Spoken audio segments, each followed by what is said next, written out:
back with part 4 of this week's reading of the Messianic Jewish Family Bible Tree of Life version. And we were reading this week Judges chapter 11 through 21. And this will complete the book of Judges and actually the second book of the Nevi'im or the prophets.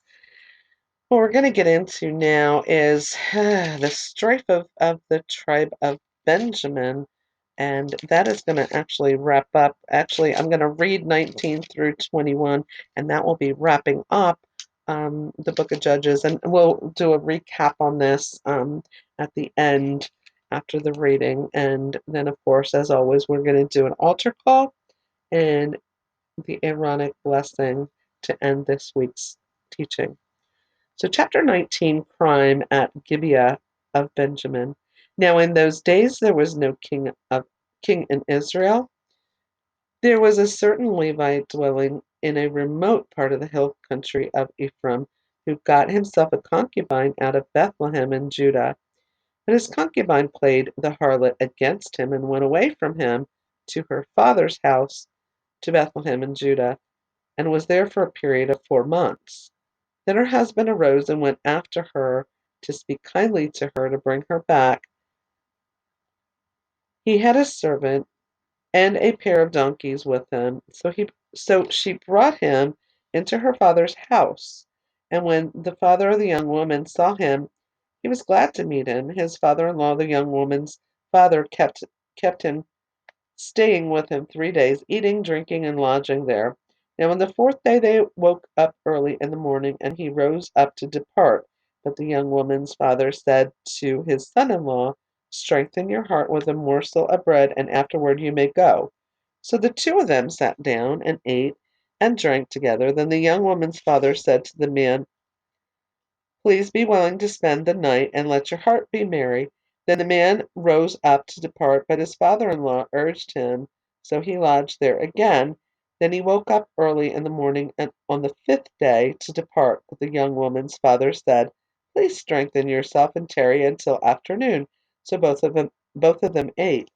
And when the man rose up to depart, he and his concubine and his servant, his father-in-law, the young woman's father, said to him, "Behold, now the day is waning toward evening. Please spend the night. Behold, the day is drawing to a close. Lodge here, and let your heart be merry. Then tomorrow get up early for your journey, so that you may go home." But the man would not spend that night. So he rose up and departed, and came to a place near Jebus, that is, Jerusalem, and with him were a pair of saddled donkeys and his concubine. When they were near Jebus, and the day was almost gone, the servant said to his master, "Come, please, and let us turn aside into the city of the Jebusites, and lodge in it." But his master said to him, "We will not turn aside into a city of foreigners who are not of Bani Israel. Let's go on to Gibeah." "Come on," he said to his servant, "let's try to reach one of these places. We'll spend the night in Gibeah or in Ramah." So they passed on and went their way, and the sun went down on them near Gibeah, which belongs to Benjamin.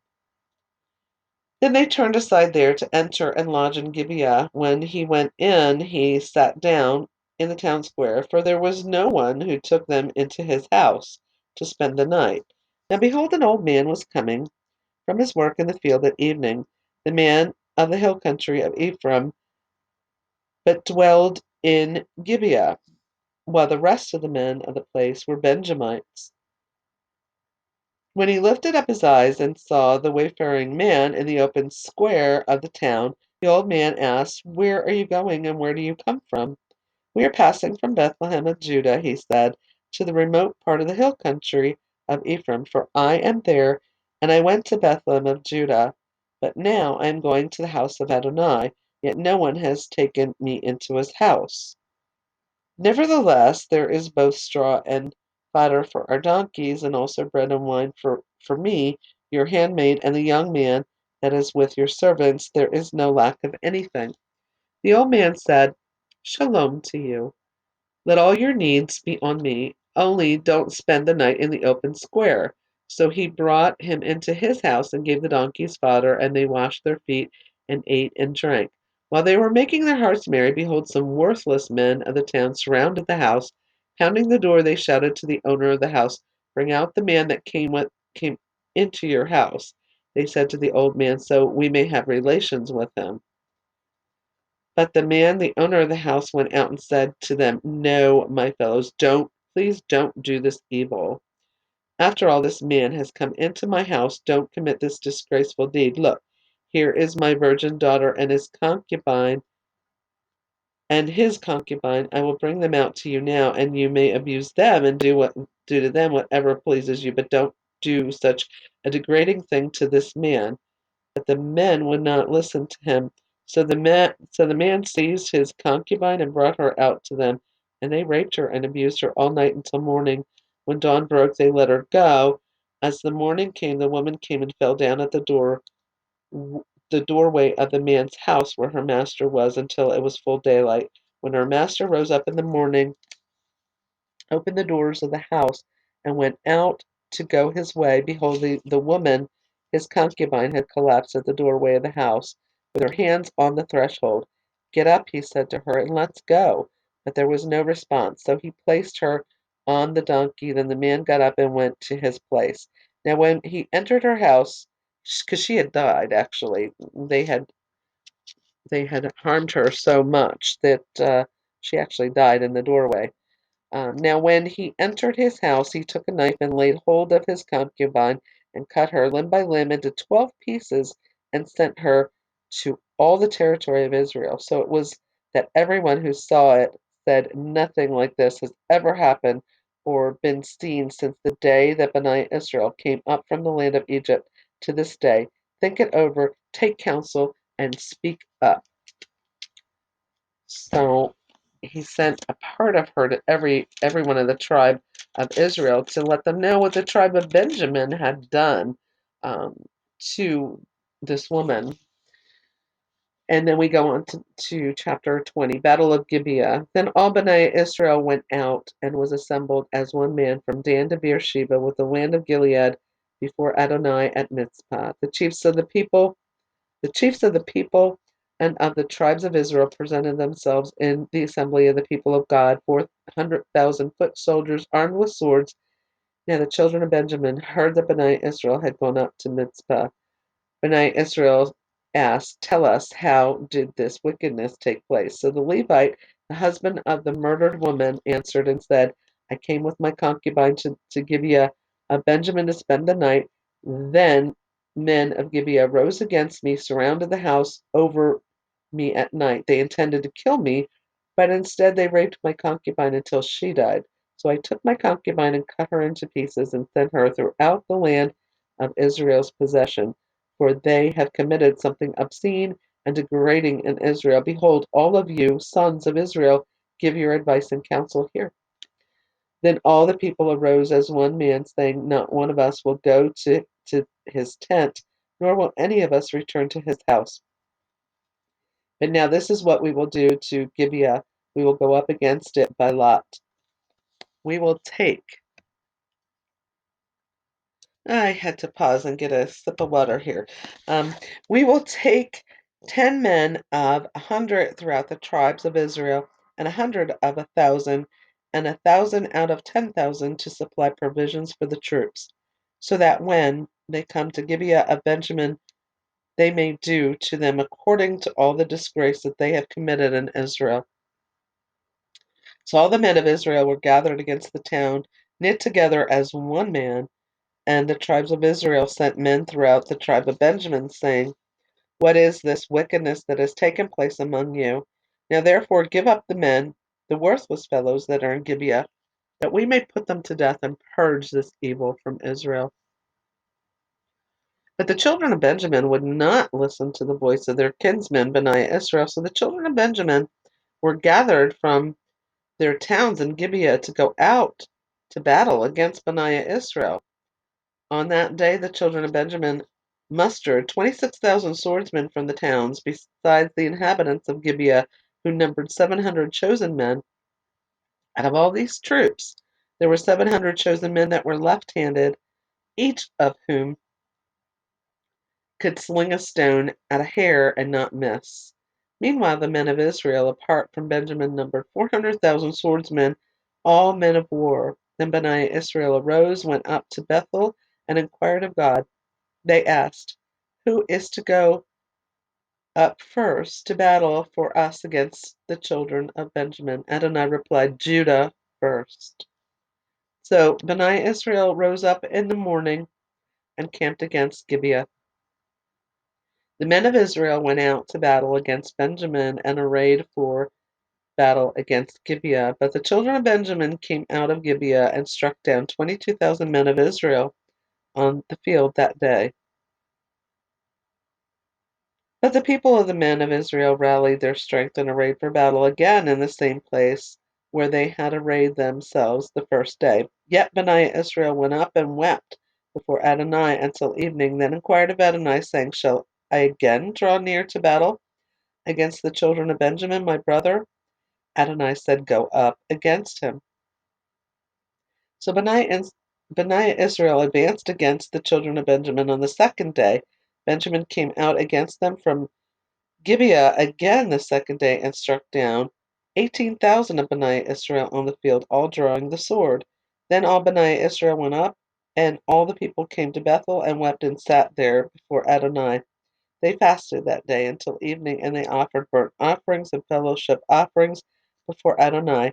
Then Benaiah Israel inquired of Adonai, for the ark of the covenant of God was there in those days. And Pinchas, son of Eleazar, son of Aaron, had ministered before it in those days, saying, Shall I yet again go to battle against the children of Benjamin, my brother, or should I cease? Adonai replied, Go up tomorrow, I will give him into your hand. So Israel set men in ambush against Gibeah on all sides. Then Benaiah Israel advanced against the children of Benjamin on the third day and arrayed against Gibeah as at other times. The children of Benjamin came out against the people, but they were drawn away from the town, and they began to strike and kill some of the people, about 30 men of Israel, as at other times on the highways, of which one goes up to Bethel and the other to Gibeah. So the children of Benjamin said, They are defeated before us as before. But Benaiah Israel said, Let us flee and draw them away from the town to the highways. Then all the troops of Israel rose up from their place and arrayed themselves at Baal Tamar. And the troops of Israel in ambush burst out of their place west of Geba.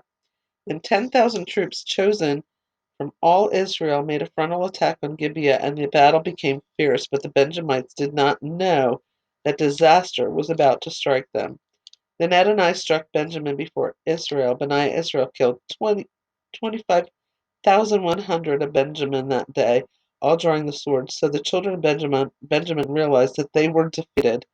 Now the men of Israel had yielded ground to Benjamin because they relied on the ambush that they had laid against Gibeah. So the men in ambush rushed suddenly upon Gibeah. Then the men in another ambush advanced and struck the whole town with the edge of the sword. Now there was a prearranged sign between the men of Israel and the men in ambush. They would make a great beacon of smoke rise up from the town. Then the men of Israel would return to the battle. When Benjamin began to strike, killing about 30 of the men of Israel, they said, Surely they are defeated before us, as in the first battle. But when the beacon began to arise from the town in a pillar of smoke, Benjamin looked behind them, and behold, the whole town was going up in smoke to the sky. Then the men of Israel turned back, and the men of Benjamin were terrified, for they realized that disaster had struck them. Therefore they turned their backs before the men of Israel towards the way of the wilderness, but the battle overtook them. Meanwhile, those who came from the towns massacred them in their midst. They surrounded the Benjamites, chased them, and easily overtook them near Geba towards the east. Thus 18,000 men of Benjamin fell. All of them were men of valor. Then the rest turned and fled toward the wilderness to the rock of Rimmon, Rimmon, but they picked off 5,000 of them on the highways. They pressed hard after them to Gidom and struck them struck down 2,000 more of them. So all who fell that day of Benjamin were 25,000 men drawing the sword. All of them were men of valor. But 600 men turned and escaped into the wilderness to the rock of Rimmon and stayed at the rock of Rimmon 4 months. The men of Israel turned back against the children of Benjamin and struck them with the edge of the sword, the entire city, the cattle, and all that they found. They also set on fire all the towns that they found.